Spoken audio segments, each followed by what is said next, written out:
Good morning, everybody. I am Joe, and we are. I kind of started it up without having my little staging screen. It was like, oh, we're live now. Cool.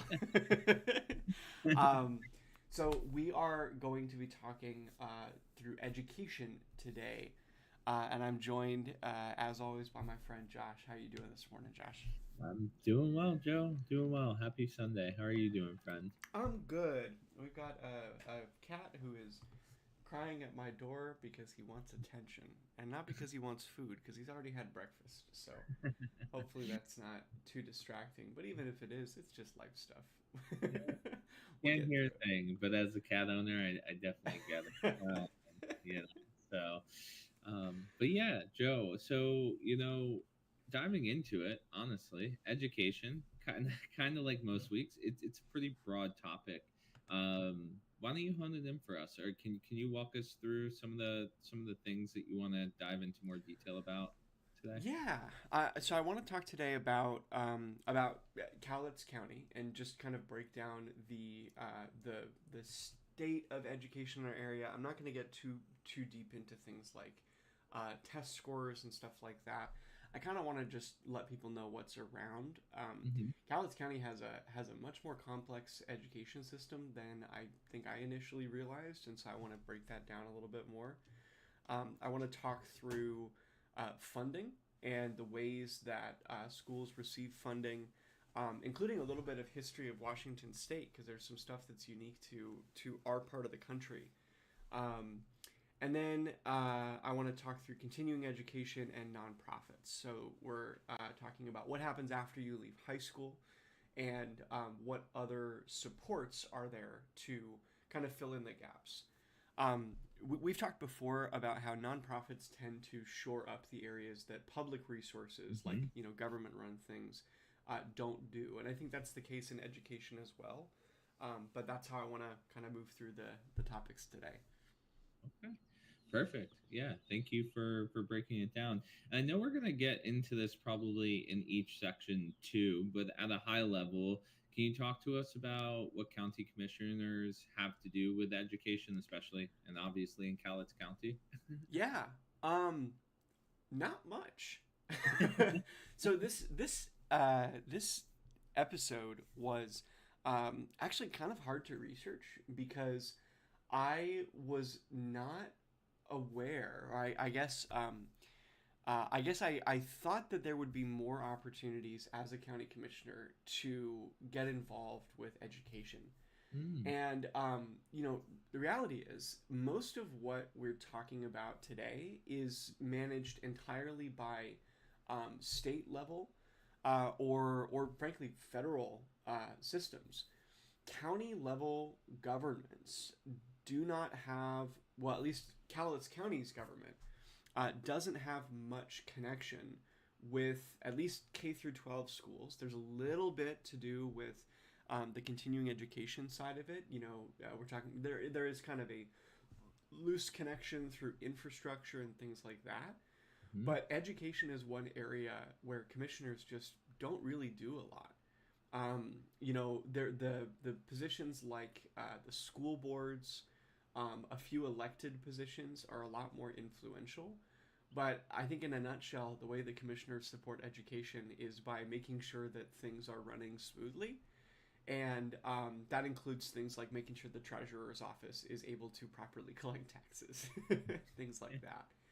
Yeah. Um, yeah, it was a little not necessarily surprising to me because I've done a lot of work to understand the role of the commissioners, but Mm. just how little we actually have to do with education. Mm. And we'll kind of dive into why that is, but yeah, that's sort of the core of it, I guess. All right. Well, then I'll save my question for later then because that was my one thought, kind of like the why behind it. But like you said, we'll get into it throughout this live stream today. So Yeah, absolutely. All right, let's take a short break, and then we'll come back and talk about Cowlitz County and the makeup of education in this area. yeah, Let me perfect, just get that screen queued up. All right, we'll take a short break here. perfect.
All right, let's talk about Cowlitz County.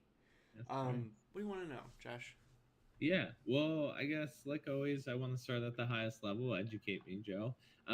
Talk to me a little bit about the makeup of Cowlitz County schools. Sure.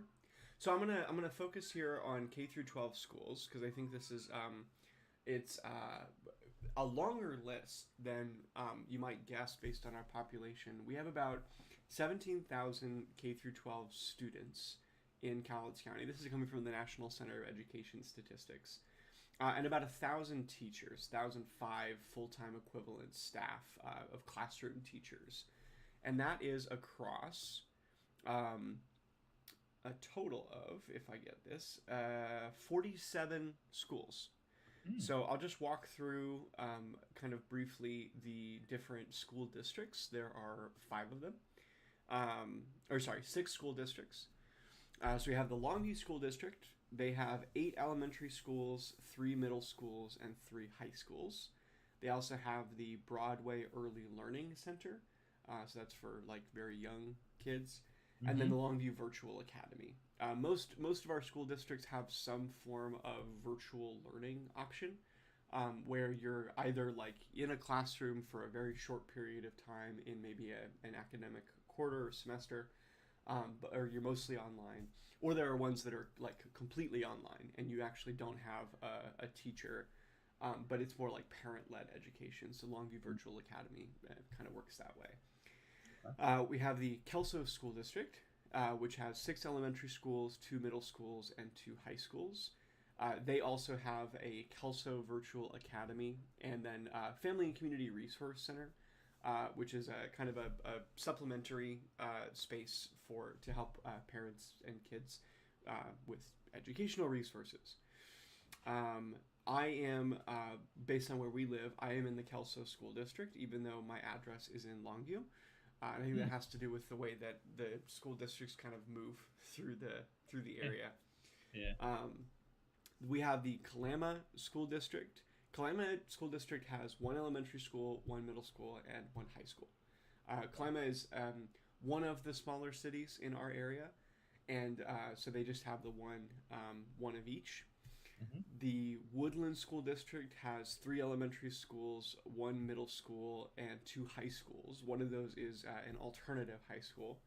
And then the Lewis River Academy, which is, again, a more like online, parent-led educational resource. Castle Rock has an elementary school and an intermediate school.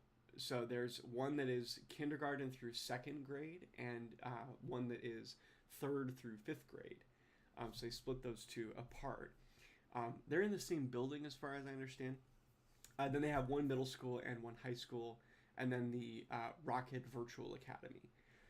And then the smallest school district is Tootle Lake. So if you've looked at Cowlitz County maps, there's that like section up further east, out towards like Mount St. Helens area. That's the Tootle kind of Silver Lake section. Tootle Lake School District has an elementary school and then a combined junior and senior high school.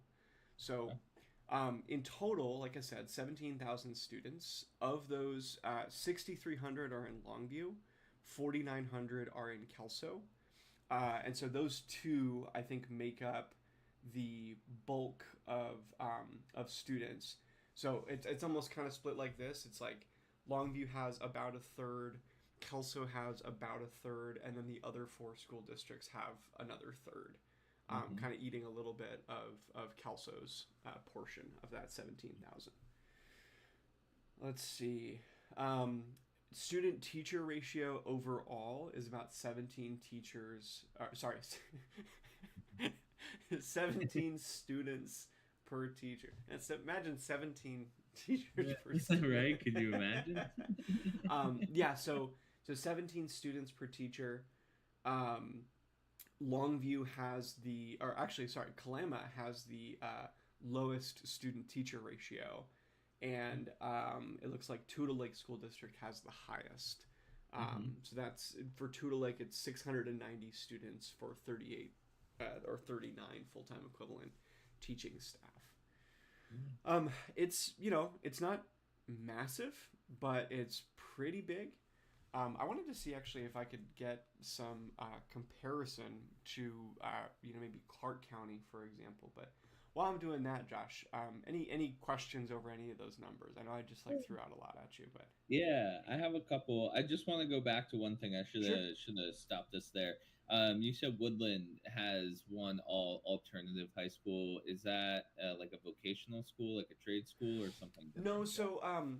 so uh, alternative high schools tend to uh, uh, okay. I'm speaking here from experience. I'm not No, pulling this yeah. from like some prior knowledge, but alternative high schools in my experience are usually started and offered to people who struggle with the Mm, traditional style of learning. So in the city that my partner grew up in, out in Camas, we have Camas High School, which is the main one, and then an alternative school called Hayes Freedom. okay. And the alternative school in that area was more for like, you might say that it was for people who were kind of like troublesome kids. Yeah. I think it has usually a lot more to do with things like neurodivergency and Hmm. struggles with a traditional like classroom style learning setting. But alternative schools are usually just a different form of learning to try to move people through the K through 12 system and not have them completely flame out in like tests and things like Yeah. that. I don't know if that's exactly why Woodland has an alternative high school, but I think there's that one of the high schools in Longview is also an alternative school. Um, but anyways, that's generally why alternative schools exist. They are Yeah. alternatives to the sort of traditional public school setting. Yeah. Yeah. Okay. Perfect. Thank you for that.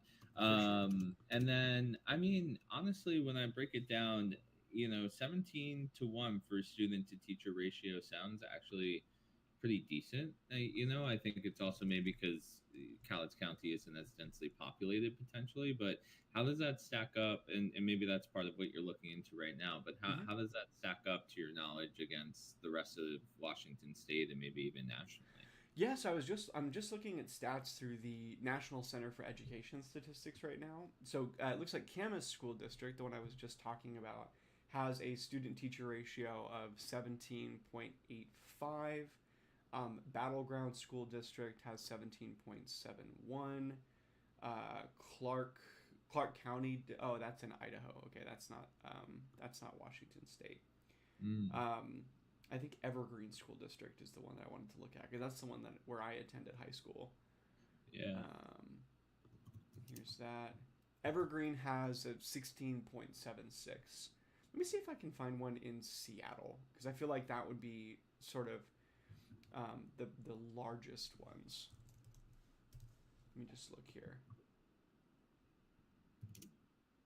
Okay, so Seattle School District, they've got 51,000 students, and their student teacher ratio is about 16.19.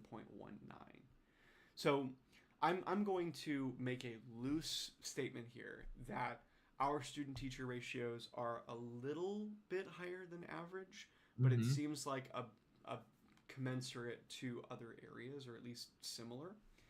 Um, so yeah, I think that's about as much as I can say just with a kind of brief glancing here. Like I Yeah. said, I am not anticipating getting a whole ton into like test scores and things like that. Frankly, just I don't know that I really have the knowledge to say what's good or bad in Yeah. that. But yeah, that's about what I can say there. I think.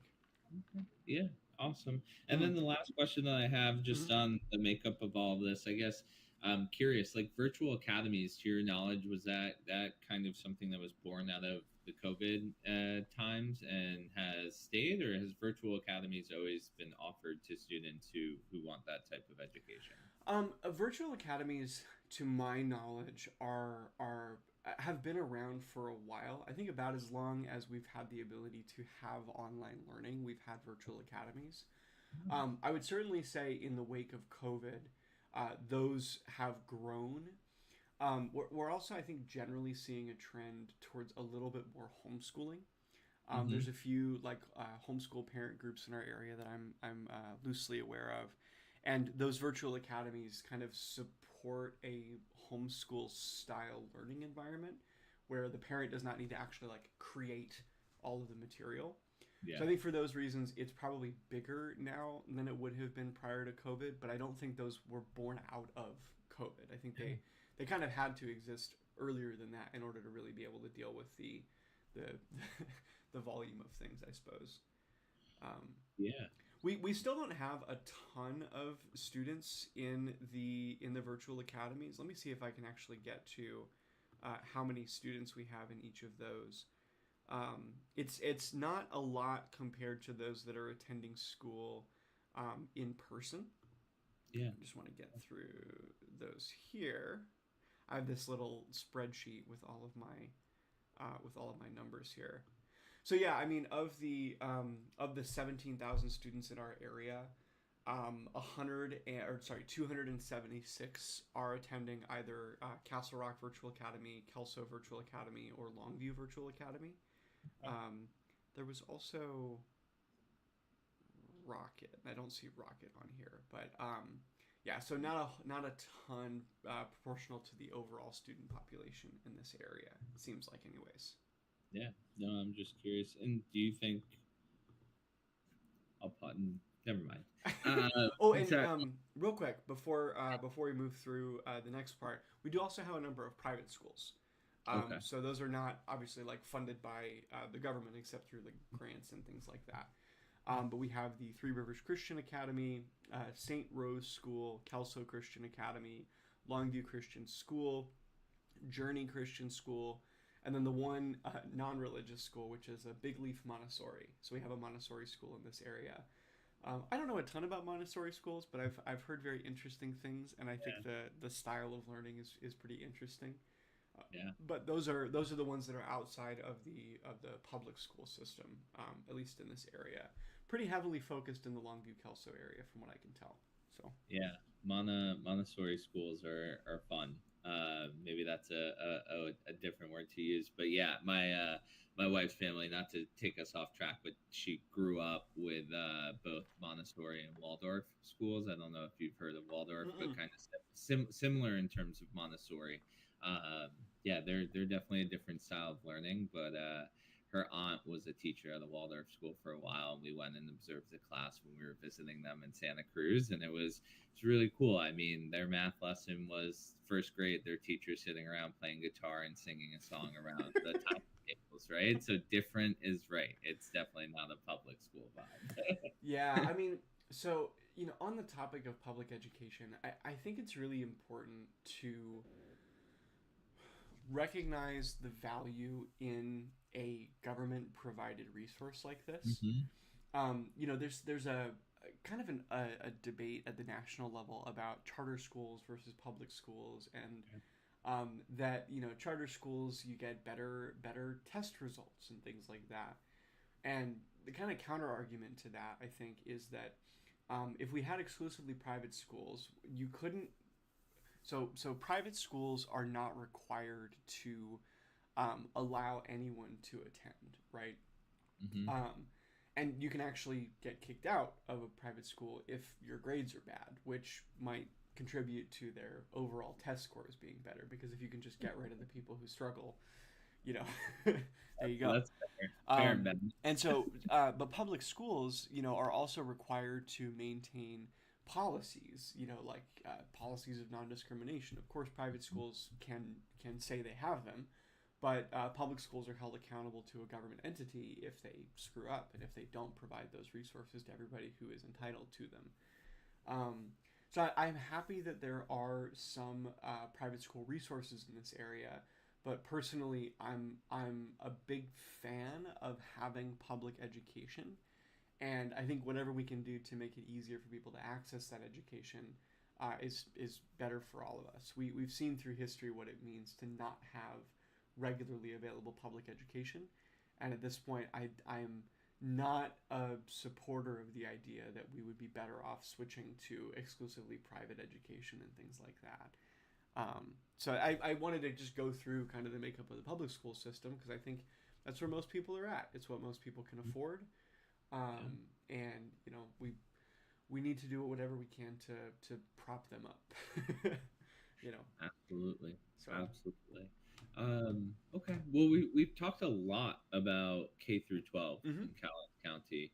What other educational resources are there besides public K through 12 resource schools, and maybe like we're gonna get to nonprofits down the road, so maybe talk a little bit about other county funded or other resources like that if there are any potentially. Sure. So the biggest one would be Lower Columbia College. Cowlitz County has a community college.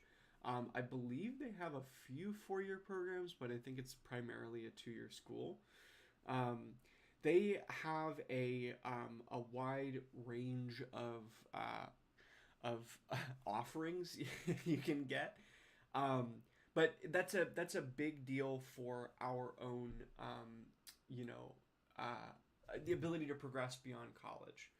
A lot of people who go to colleges go outside of Cowlitz County because we don't have a 4-year school. We have the WSU Extension program, which I know we talked about last time when we talked about agriculture, but it's not really providing something like to students here. If you needed to go for a 4-year degree, you'd have to either go down to the Washington State University campus in Hazeldale Ridgefield area, so down in Clark County, or you'd go down to a school in Portland or up north towards like Tacoma, Olympia. Actually, I'm not sure how many 4-year universities we have right in that area, Mm-hmm. but at any rate, Lower Columbia College is probably the biggest source for continuing education after high school. We Mm-hmm. also have a number of vocational schools. So we have, let's see here. I'm going to get into vocational schools just a little bit later. But yeah, I'll just stop there with Lower Columbia College. I think that's the other big resource for this. Before we get into details about, uh, um, yeah, sorry, we're going to talk about continuing education in a bit. I just tripped over myself. No, you're good. Well, and I guess just one thing that comes up is, talking about the importance of having 4-year, 2-year programs locally, Joe, and in Cowlitz County. Can you talk to us a little bit about like the importance behind that? What does having Lower Columbia Valley, like how does that prop up Cowlitz County? Maybe a Captain Obvious or a stupid question to ask, but just curious to your thoughts there. Yeah, I mean, having a college in our area means that if you wanted to get a degree in something that you knew you were going to start a career in, Mhm. it's a great place to start. So I'm a community college graduate. I did the Running Start program, which is something in our area to allow you to attend a community college and attend your junior and senior year of high school at the same time. And so I was able to, through community college, get into college at a very low cost. We've also talked before about my family having access to, government funding to be able to afford that. We qualified for free reduced lunch and all that, so we also qualified for discounts on credits through community college. A community college just I think it lowers the barrier to entry for people who want to get a 4-year degree. You can get a 2-year degree through a community college, and it might benefit you if you're going into, a trade, for example.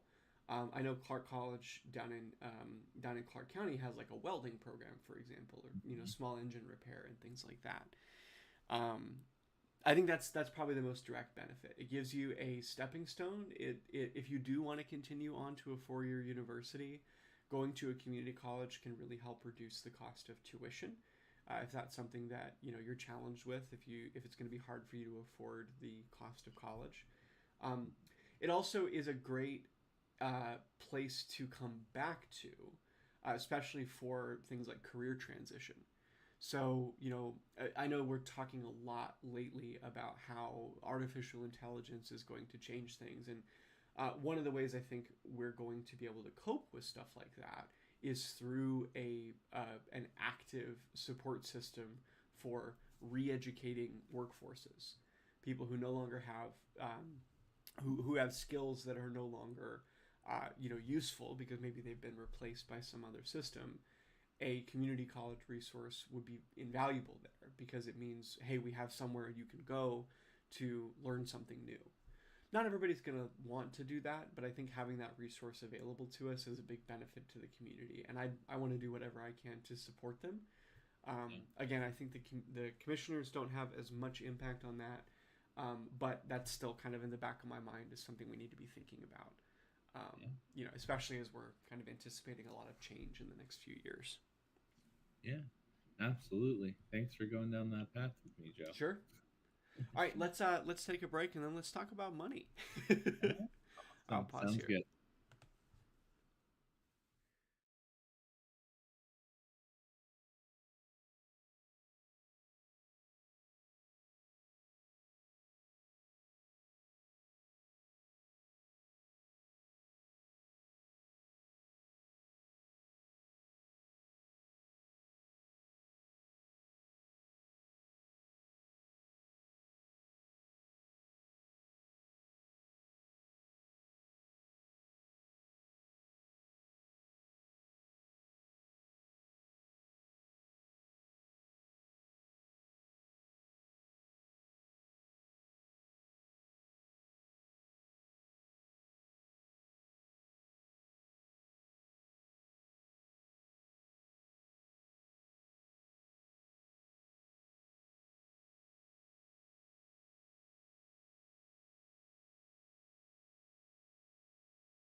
All right, let's talk about funding.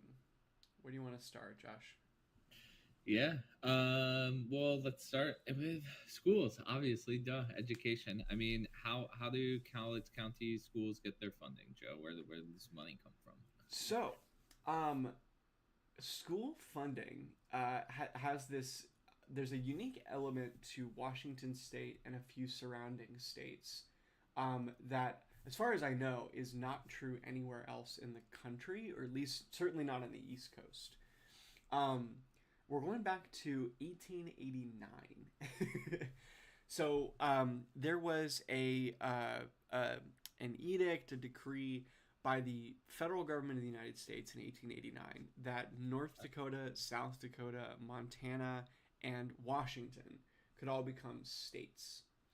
One of the terms of statehood was that it was like 1/16 of all land in the states would be given to the federal government, specifically to the Department of Natural Resources, so that that land could be used to generate revenue for schools, other public institutions like prisons. And so we actually split up Washington State into a grid system. And it was like for every township, which had, I forget exactly how many acres, but it was 1 square mile, acres 16 and 32 were to be given to the federal government. So in Washington State and in a few other states in the country, our Department of Natural Resources manages this public land.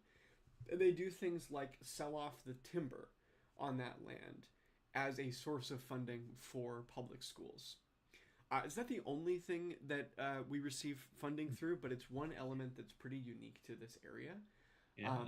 I'm in a class right now going through the Washington State Constitution, and this was one of the terms that they highlighted, where the West Coast and kind of the western part of the United States has this big plot of land that basically was handed over to the federal government.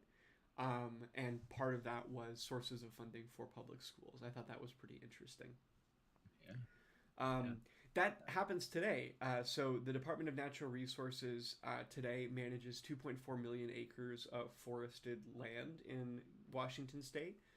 Of that, 86,500 acres are within Cowlitz County. So Cowlitz County is only 746,000 acres, which means the DNR manages about 11.5% of all of the land in Cowlitz County. They actually just recently bought a 40-acre plot of land in Woodland. And so, they had kind of extra revenue, and so use that to purchase more land to generate more revenue for the DNR. That is, I don't know what like portion of that money goes directly to public schools because it funds a few other things as well. But it's one of the state sources of revenue for schools in this area. Mm. Um, Other than that, funding comes from a it's a complex mix of state, federal, and local sources. State provides the largest share. We're talking primarily through the Department of Education and through their general apportionment formula. Um, but that funding usually falls short of what schools individually need, and so there are federal grants. Things like Title I for low-income schools, and then we have on top of that local taxes. Usually these are in the forms of levies. Mhm. Levies are additional taxes on top of whatever the state and federal government might take from sales tax and things like that. And it's usually tacked onto property taxes, so that you pay a little bit more in property taxes to support your school district. This last year, we just had a vote for Kelso School District to maintain the levy so that we would continue putting some property tax money into the Mhm. Kelso School District themselves. Well, again, as I said before, where we are residents. So, long list. What can I clarify there, Josh? I just went through a lot there. Well, maybe not clarification, but I'm gonna poke and maybe asking for you to weigh in your opinion on something that might not be opinion backed. But when you look at the different school districts in Cowlitz County, is there a big disparity in funding between school districts based on your knowledge? And I guess overall, how does Cowlitz County as a whole budget for education in K through 12 compare to other counties in the state and nationally? I haven't dug too much into the money side of it, so I'm going to Okay. reserve my statements there. Yeah. I know that the levy for the Kelso School District was, I mean, maybe controversial is the right word, but Okay. there were just a few in this area who felt that, you know, we should not be giving more money to public education when test scores are poor. So, in our area, and I don't know how well how this compares to other similar counties, but we don't have perfect proficiency in math, in writing. I don't want to quote numbers and then totally misrepresent it, but just that the numbers aren't super great. And there was an argument in this area that we should not be paying property taxes for a school district whose students are not performing well. Frankly, I think that argument is a little weird Yeah. because I don't agree that if something is struggling to provide for students and if students are struggling with the material, that the solution to that is to further hamstring and take resources away. Um, Yeah. that Can doesn't agree make a more. ton of sense to me. It almost feels like punishing people and expecting them to like get better on the basis of punishment. Yeah. Um, but that was sort of the discussion that was happening during the election season last year. Okay. Um, the levy is a really important part of school funding. Mhm. Without that, they could not do a lot of the stuff that they need to. But I know that one area that has also been a little bit controversial is like sports funding. So, we put things towards education, but also as part of building a well rounded education, people are able to do things like play football. Mhm. Football is big in this area. There's a rivalry between like Ari Long High School and Mark Morris High School, from what I understand. Not being from this area, I'm not taking sides. but even still, those kinds of things come into question when you're asking people for additional money out of their pockets for property taxes. Sure. Um, so that's what I know about the funding part. Yeah. I did vote for that levy. I did vote to have my property taxes, at least they weren't adding in any new taxes. It was just sort of a vote to maintain the existing tax. But that's kind of where I land on it, is and about as much as I know about the money side, frankly. Yeah. Fair enough. Well, I agree with you full heartedly there. I couldn't help but not hide my face when you were kind of talking through that argument for disbanding the levy around test scores are poor, so let's just make their lives more difficult. Yeah, uh, I like I on some level I can reason my way to that view sure. as, well, you're not using our money appropriately. Hmm, And so if you're not going to use our money appropriately, we should take it away. sure. That said, I mean, the levy itself, we're talking about, like, I think I did the math, and it was like $100 a year coming out of our pocket for property taxes. Like, it was a pretty negligible amount, and we don't live in like a low cost house, like, anyways. Yeah. So I don't mean to misspeak there. It wasn't that much for me to say, like, yeah, it's okay for you to take this additional money. And if I know that our schools are going to benefit in some way from that, like, I'm good with it. I'm not as worried about, misappropriation of funds to the point where I would say, no, you can't have my $100 a year. It just, it makes sense to me to try to put resources in. I do, of course, care about using money responsibly, but I also recognize I'm not in a position to be very critical of the education system because I'm not in it. I'm not doing that work.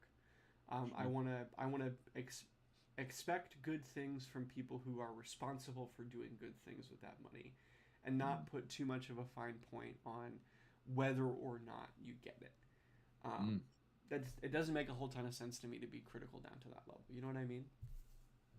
I hear you loud and clear. I agree with you too, and I think that's very well said, like always, Joe. So I guess moving into one that might be rather a short answer, because you've said a few times now that commissioners really don't have too much to do with Mm-hmm. education, especially at a county level, but at a funding level.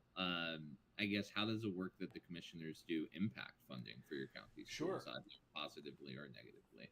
So we do have the ability to, give grants for things. So it's possible that there are some ways that the commissioners can impact through direct funding to programs.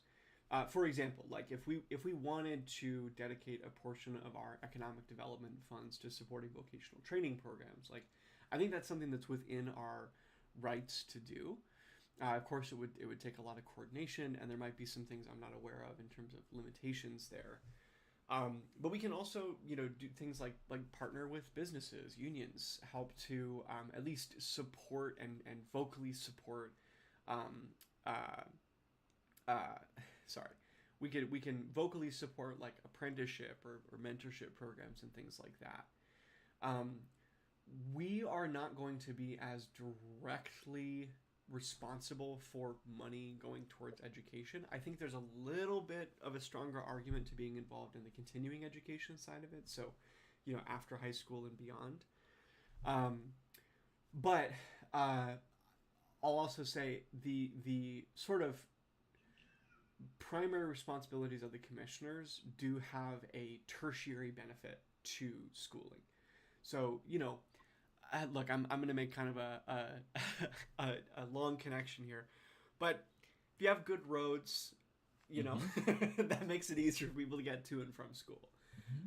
If your municipal water supply is good, then the schools themselves don't have to, potentially worry about poor water systems. They don't have to do as many upgrades on their own. If our treasurer's office has all the tools that they need, they can effectively collect and disperse tax revenue. Those things have a sort of tertiary benefit to the education system. I think that's about as direct of a connection as I can make, though. Besides that, it's a lot of vocal support, and it's a lot of using that. There's this political term I haven't used yet here. This bully pulpit, the seat that gives me the megaphone to talk to people and tell them, hey, here's some stuff that's really important and things that you need to know. I think that's about it. Hopefully that wasn't too long-winded. It was not long winded at all, and I think it makes sense. I mean, yeah, albeit tertiary, I don't think it's that far of a distant connection, right? I think there are a lot of things that you can do from an infrastructure perspective, and just a marketing, for lack of better words, right? Campaigning for the right things, the things that you believe in, and gathering that support. So, no, I appreciate your thoughts there, Joe. Cool. I know we're gonna wrap up this section, so why don't we take a quick break and we'll dive back into continuing education when we come Okay, back. sounds good. Thanks, Josh. Yeah. All right.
Okay, let's talk about continuing education. So let me just define this real quick. We're talking about immediately after high school and beyond. Now one thing to note here as well is continuing education is usually just. I think we're talking mostly about people who have kind of aged out of access to high school. There are lots of scenarios where people do not complete high school and so don't have a high school diploma.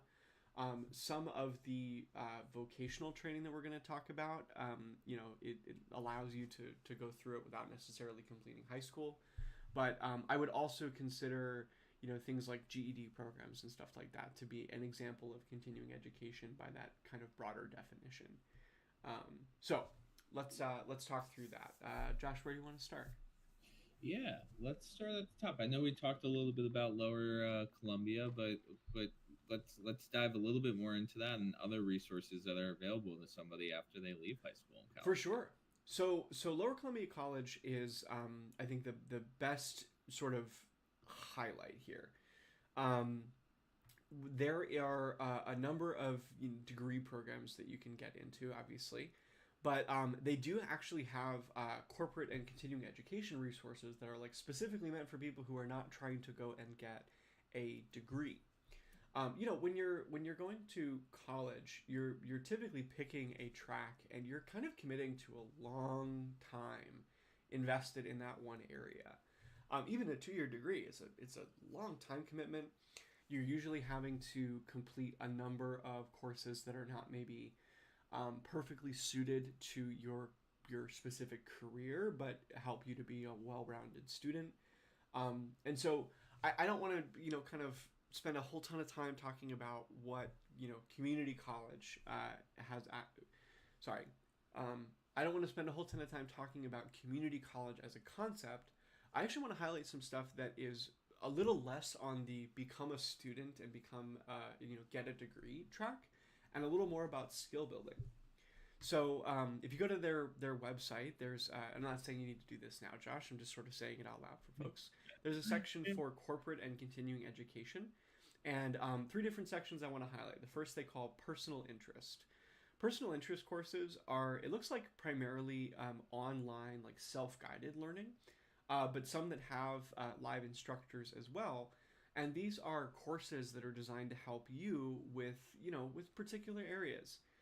So I see, for example, accounting fundamentals, A to Z grant writing. So if you're wanting to do, grant writing, conceptually, we're talking about creating proposals for you to receive money for projects from state and federal agencies. And there's a course here for $225 on how exactly to do that. Let's see, 12 steps to a successful job search. There are courses in database management and programming. There's health and fitness, but I see like advanced JavaScript concepts, advanced Python. A few of these I might actually benefit from taking myself, because these are areas that I'm particularly interested in my personal life. So those are, again, like I said, mostly self-guided. There's a pretty low cost, but so for an advanced Python course, you spend $135 and it's 28 course hours. Which I think is a pretty good deal. And it doesn't require you to actually attend as a student. You can just sign up for that particular course. Besides that, they also have a series of online certificates. So you can get a certificate in data analysis or in SQL. I think it's called structured query language, a database language, right? Yeah. You can get courses in a certificate in web design or in coding or graphic design, social media for business. These are things that would help people who are trying to get into a new field just kind of explore and learn a little bit. You spend a couple $100 and you can walk away with a certificate in entrepreneurship or bookkeeping. I think that has that additional benefit too of giving people confidence that they can step into a new space and not struggle super hard to keep up with things. Yeah. The last section for Lower Columbia College is a series of corporate and continuing education courses. So like I mentioned, accounting fundamentals, but there's also others like mastering public speaking. I see a number of, it looks like kind of more art classes as well. Basket weaving, beginning birding, dance fitness, a flagger certification. Josh, are you familiar with flagging? No. Is it in like construction or trucking? Like what I'm actually sort of. Flagging are the folks who stand on the road with the stop sign. You need to be certified because it is a huge safety risk. Yeah. And getting a flagging certificate can give you an entry into that space. Usually you're from what I remember from being an employee of Clark County Public Works, people who had flagging certificates were usually making like 30% more for the time spent, which was pretty significant. People were pretty encouraging about going and getting your flagging certificates. Looks like that costs $100. So like this. What a great investment. I mean, this kind of stuff is really exciting, especially if you're, I have so much anxiety in my own life about my career and what if I were to wake up tomorrow and not have what I have now. Um, and these kinds of resources being available mean that there's just a little bit less stress, right? Um, so that's on the Lower Columbia College side. There's a few more vocational resources that I wanted to highlight as well. But before I jump into that, anything to add there? Any other questions on No, that piece? no, I know it was my question earlier, and you did a good job of explaining it. But I do like I get the importance of having something like Lower Columbia in your county and your community, and I think that a lot of people tend, especially after 4-year programs, to keep their roots or put roots down in local areas that they attended those schools, right? So no, I get the importance of it. I get how it helps Cowlitz County grow and Mm-hmm. kind of want to drive people to maybe stay there and raise their own families down the road in whatever way, shape, or form that looks like for them. Yeah, I mean it's pretty common to hear younger folks in this area talking about wanting to leave Cowlitz County, wanting to try to find some other place. And I think that has a lot to do with growing up in an area. Kind Yeah. of talked about this before, but when you grow up in an area, you don't really think about all the good things. You tend to talk about the problems more than anything else because you're Mm, wanting to try to find solutions to that. Imagine as like a 14, 15-year-old kid, why haven't we solved problem yeah. X, right? Um, these resources, I think, make it a little easier for people who know they want to stay here and know they want to have a contribution. Um, one thing that kind of comes to mind for me on the on this side of on the commissioner's role, I would fully support us if we decided we wanted to start providing grants to people who wanted to take advantage of these courses and were struggling with even the $150 or $250 or whatever it might be. I'm sure that there are some programs in this area to help people afford these sorts of courses. We'll talk a little bit more about nonprofits later on. But I absolutely see the value in this, and if somebody is struggling to come up with $150, like that is a small price to pay to give somebody an opportunity to upskill themselves and develop a new area that they could then contribute back into the community. So Yeah. I really Absolutely. I'm a big fan of programs like this, as you can probably tell. Yeah, But yeah, no, I can tell, and I appreciate you going into a little bit of extra detail.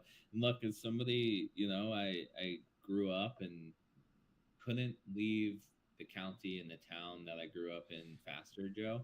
Um, lived in two different major cities for 10 years of my life, and as of last August, my wife and I now are 5 minutes away from where we grew up. And look, some of those problems exist, but I think it's also to your point, like there's been a lot of work done that is driving younger folks back to the towns that I'm in right now. yep, And it also allows me to approach it with a different perspective too. So and a perspective of how can I be part of the good and help that change forward. So I think there's hope. There's light at the end of the tunnel, and I know maybe with somebody like you in the commissioner's office, you can drive a lot of that good change. for sure. So um, awesome. Well, I don't want to take too much away from education. Let's dive into vocational schools and resources like that are available in the county. Yeah. So there's five that I found. There might be more, but I'll just list these out here. So there's West Coast Training out of Woodland.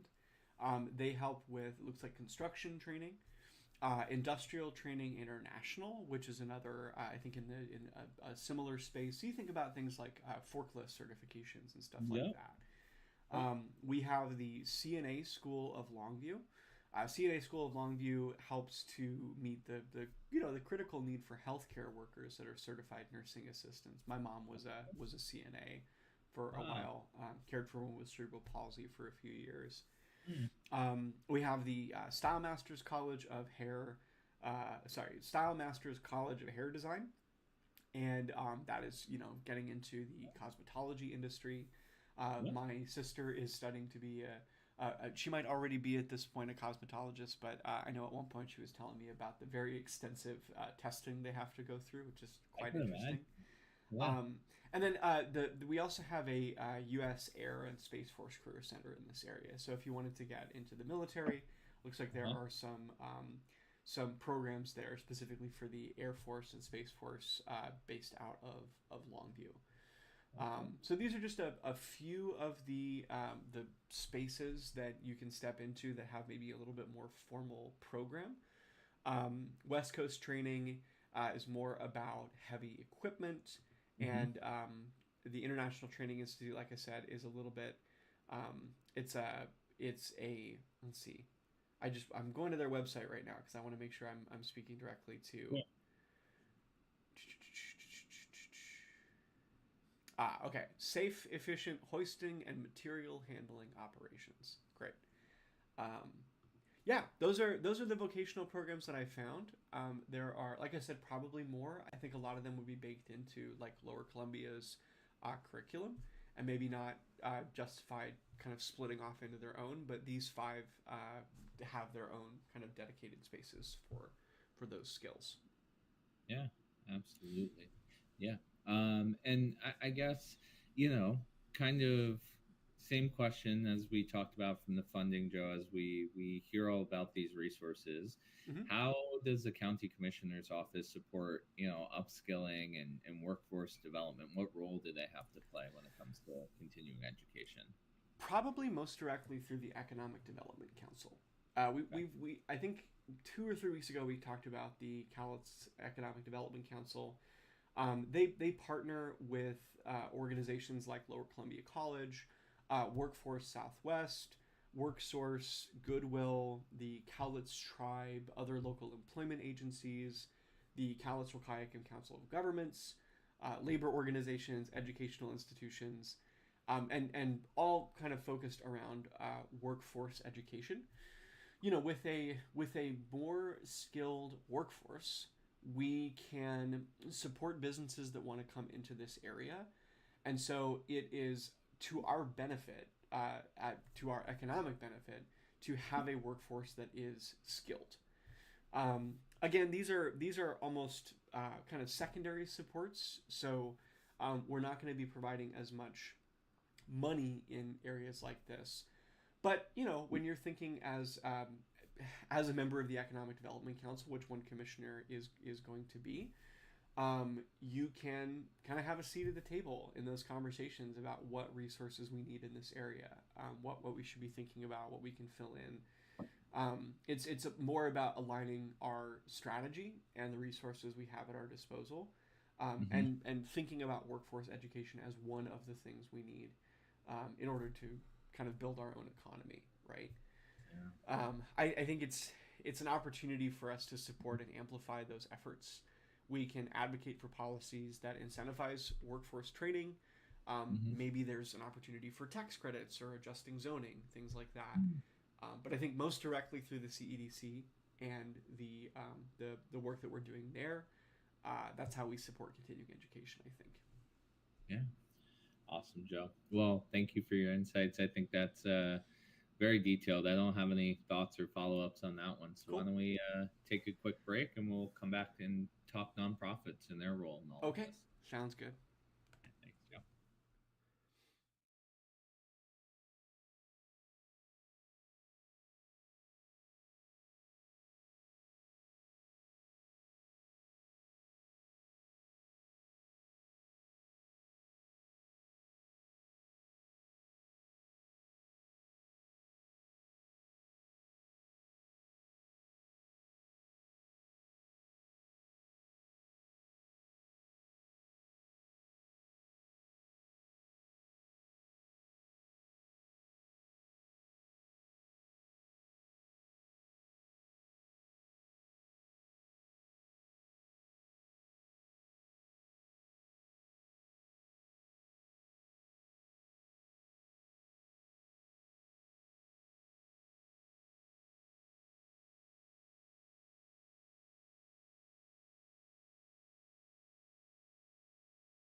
Okay.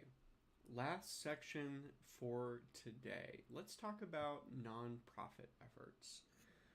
So real quick, I said this at the top. I'm going to say it again here. Like we've talked about before, nonprofits kind of fill in the areas or gaps in these public programs. So I do not expect nonprofit efforts to supplant or replace public schooling. What I do expect from them is that they will shore up the weaknesses of those areas. And so, as we're going through the stuff that we're going to talk through in this list here, I want us to be thinking about that, right? The idea here is that these exist because they are not a focus of the public school system, and that they're meant to kind of fill in, maybe like band-aid, or I think about like a thumb in a dam. you know um, Yeah. that's the idea here, anyways. So yeah, Josh, let's jump into nonprofits here. Yeah. Well, I mean, given that statement that you just said, I guess let's start at the top like we always do. What contributions can nonprofits have when when the schools are primarily responsible for education? Yeah, so I mean, in a nutshell, I think they fill critical gaps, right? So there are things that the public education system just doesn't do very well. Mm-hmm. I know for me, one area that I took advantage of, or that my family took advantage of, was after school care. When we were in Hawaii before we moved out to Vancouver, my parents were busy, and I think I told you before. I know I've said it at least once here. I'm the oldest of 8 kids, so we needed help and support. And there was a nonprofit program that provided after school care for, I think, 4 or 5 hours after the school day closed out. That would allow us to just hang out, and it was usually like a homework time. We'd hang out, play games, things like that. There are just things that public education is not set up to do. It's harder as we have more kids that are struggling with traditional education structures, like lecture style classrooms, and test taking and things like that. As kids start to struggle with that kind of stuff, you need to be able to provide alternatives. You need to be able to provide supports, and often public schools are not readily equipped to support folks that need kind of a handheld through that work. So I think nonprofits kind of fill in the areas that the public education system is just not going to be that strong in. And of course, we hope that over time those public education systems will improve. But in the meantime, we need to be able to provide help to people. Yeah. There's a whole kind of slew of things that nonprofits can do, but that's I think kind of their place, is to shore up the weaknesses and fill in those gaps. Yeah, absolutely. Do you think, loaded question like always, but traditionally these I mean, we describe them as gaps, right? Do you think it's something that the K through 12 school system looks at as outside of their scope of responsibility, or just limited funding already? So let's focus on what's most critical, and knowing we have those nonprofit support systems. That's a good question. I generally operate under the belief that people are not intentionally doing a bad job, Sure. right? And I think in the conversations I've had with people, loosely associated to public education, you are being constantly asked to do more with less. And we talked before about how much discussion there was over whether or not we should put together a couple $100s a year each to support the Calso school district. And that's a conversation happening all the time. One kind of funny representation of this that I feel like I've gotten good feedback that it's an okay representation is a show called Abbott Elementary. It's a comedy kind of like Parks and Rec style, or kind of like The Office, but it's for an elementary school in, I think, Philadelphia, or maybe Pennsylvania. Mm-hmm. And they kind of, all of their challenges are related to not having enough money to be able to provide the needs for, their students, the unique stuff that they have to, that they want to provide. Um, I don't know that I would say it's, not my job, and so therefore not my problem. I think that it's a challenge of priority, and those schools are not, I don't think, intentionally throwing people by the wayside. Maybe there's a few, but for the most part trying to do their best and just not having enough to get everything done that they need. Yeah. I don't know that I would necessarily say, well, the solution to that then is to throw a bunch of money at public education. Because frankly, I have concerns myself about a government system's ability to adapt to changes. There was a huge kind of exposed sore spot in the transition to virtual education. A lot of schools couldn't cope. Some, like closed entirely and just didn't have classes. Most of them transitioned to things like Zoom. But that was a huge challenge, and I think even today, 3 years after that, we're still struggling with that transition. So I think these nonprofits have a really important place in providing the in the moment support while these government systems catch up. Yeah, I feel like that was kind of a long way around the answer to your question, but in short, no, I don't think this is people saying I don't really care about this. I think it's more complicated. And that we need a multifaceted approach to addressing the issues, right? Sure, I couldn't agree more. And it wasn't a long way around it. I think it's super helpful for me to wrap my head around it. But yeah, being conscious of time here too, Joe. I also like talk to me about specifically in Cowlitz County some of the nonprofits that do exist and where they focus and specialize. I wanna spend some time there. Sure. So I'll start with the Progress Center. I'm not going to get too into the weeds on each of these, but just to point out a few programs that are available. Progress Center is focused on early childhood development. So what they're really interested in is making sure that your child from infancy to about 3 years old, that they are hitting their developmental milestones. When you're a new parent, which I believe you are, Josh, right? I am not, but oh gosh, I'm it's sorry, buddy. okay. I'm might be confusing somebody, a different Yeah, conversation. So, yeah, sorry. okay. When you're a new parent, you're watching out for your kids to grow up and do things like crawl at an appropriate time and stuff like Yeah, that. So the Progress Center is focused around helping to support parents as their hmm child is growing into a fully fledged baby, right? Um, Further on from that, we have like the Longview Educational Association. This is a group of educators and supporters of education that are thinking about the needs of the Longview area, and I think like an advocacy group among other things, right? We have an organization called EPIC. EPIC is an organization here in Longview that helps with youth development, and one program I wanted to highlight here something called their Youth Grant Program. The Youth-Led Action Grant, I'll just describe that here from their website. They are supporting youth leaders who want to make a positive difference in the community. They offer grants to youth ages 11 through 20 to deliver youth-led community service projects.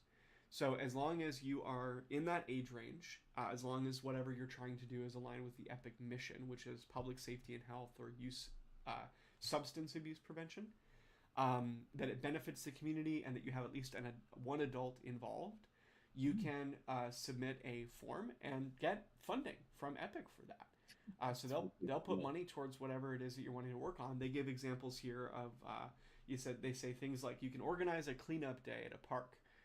You can run an anti-vaping campaign at your school, sponsor a run or walk for prevention awareness. So they are providing money directly to youth who want to have some kind of positive impact and just give a little bit more financial support, which I think is awesome. it really is. We also have LifeWorks. LifeWorks is a program here in Longview that focuses on helping people with developmental disabilities get involved in the workforce. I believe they primarily employ people through janitorial services. So people with developmental disabilities that might struggle in a more traditional work environment but do still have the ability to work. LifeWorks supports them, helps make sure they have resources, helps make sure they have support in their employment. Yeah. And then the last one I wanted to point out here is it's called the Ethnic Support Council. The Ethnic Support Council focuses primarily on immigrant populations that have entered Longview. From what I read from their website, they originally started because they saw a need for support for Vietnamese and Cambodian immigrants in this area back in 1989. Today, they primarily support the Latino community, and we have a group of recent migrants from the Pacific Islands. We just had our international festival earlier this year at Lower Columbia College, and it was so cool to see. We'll talk about this more, kind of the diversity in this area, but it was so cool to see groups of folks that had a particular, like a clear ethnic and regional influence in this area, kind of celebrating themselves. The Ethnic Support Council makes sure that they have support. And among other things, talking about continuing education, they offer things like college scholarships. So if you are an immigrant, you can apply for, I think it's like $1,000 college scholarship from the Ethnic Support Council to help support your own education as you're coming into the workforce here. So that's a quick run through. I think there's more out there. Of course, I'm never going to be exhaustive on this, but those are the ones that I found and I wanted to highlight. Just because I think they have a specific benefit towards the concept of education specifically, and that kind of workforce development, continuing education piece. Yeah, absolutely. Those are such cool organizations. I have both Epic and LifeWorks pulled up in a couple of tabs here and just kind of scrolling through it. LifeWorks especially, I mean, they're all great organizations, but that website, just their homepage speaks to my heart. Yeah, man. Really Yeah. nice photos, and I mean, they're all doing such great work, and thank goodness they're there, right? Mm-hmm. Because they're needed to support the community. So absolutely. Yeah. And I guess to round this out, Joe, in the next few minutes or so, talk to me a little bit. I mean, I feel like we've talked about this a lot in a lot of streams because nonprofits play a pivotal part of our conversations here in supporting Cowlitz County. But again, as always, how do commissioners support nonprofits that specifically are focusing on these supplemental services? Because the commissioners don't have as much direct influence over education in this area, I think this is more about ensuring that we are listening to the groups that are involved in this work. Mm-hmm. We need to be hunting for opportunities to support our community, and groups like this have a direct, you might say, ear to the ground to needs in this area. Community engagement is always challenging when you are an organization focused on meeting a particular need. You can speak very directly to that need. I think that like partnership is the way that commissioners can most directly help here. Frankly, one of the things that really excites me about being in the commissioner position is being a focal point and a connection point. I think that being able to provide support to these groups, through that, I talked before about that bully pulpit, that megaphone, is a huge part of having this role in a county government, right? And so being able to connect people together, and I mean that quite literally, like, hey, you guys here should go talk to these people over here because you might have some mutual benefit to each other. Like, that kind of stuff is so exciting to me.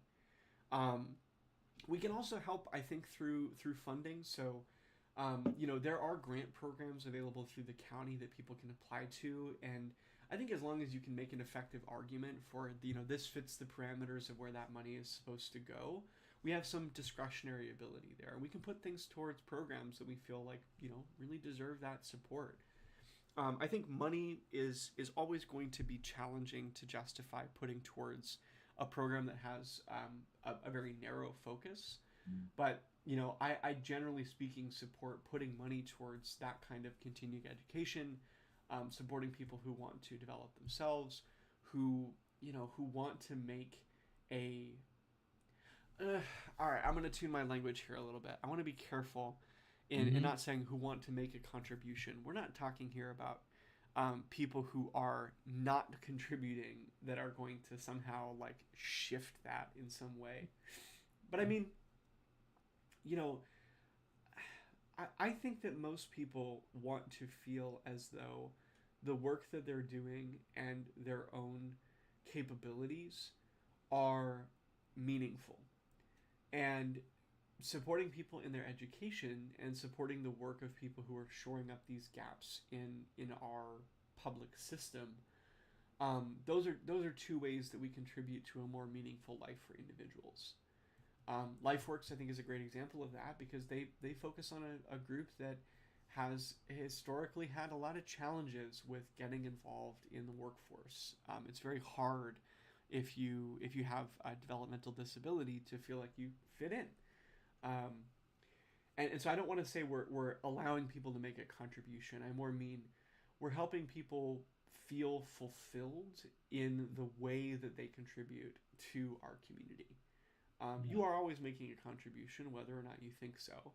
But anyways, these programs to me are a way that we can help people live more fulfilled lives, and so I'm a fan of these, and I think we just gotta find ways to try to offer support where we can. Yeah.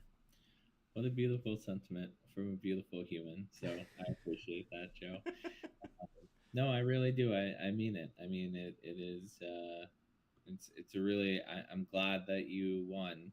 Like your self-awareness in the moment always astounds me. And I think it was an important tweak there. So I'm really happy that you took a second to go there and put that out there. I think people need to know that they're always important, and Mm-hmm. even like you said, even if they don't think it, they are making a contribution and they are helping. So Absolutely. with that, why don't I hand it over to you as always to kind of bring us home? Can you give us a little recap and maybe even a potential call to action from your point of view as we end the discussion here? Yes, absolutely. Let me real quick just change Uh, yeah, the kind of stuff. slide over. Haha.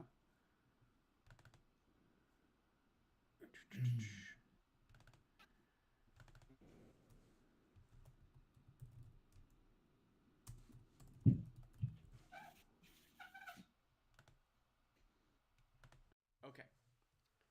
All right, let's recap here. So we went through the general makeup of the public education system here in Cowlitz County, K through 12 schools. We talked about a lot of continuing education and vocational resources. We talked about where these programs generally get their money, and how commissioners can support them. Again, commissioners have a probably tertiary, secondary supporting role to public education. But I do think there are some opportunities for county commissioners to get involved in these areas. I think the most significant is that bully pulpit, is that megaphone, that ability to, from a position of authority and power, speak about these programs and solicit support from the community to help them continue shoring up those gaps. As my call to action here, vote. I think that as much as I can, um, support local schools. I know that this last year, this levy coming up was one that, again, had a little bit of controversy to it. And I personally felt very satisfied with my own research into the Kelso School District. I know that there is room for improvement. I don't think room for improvement is justification to take resources away.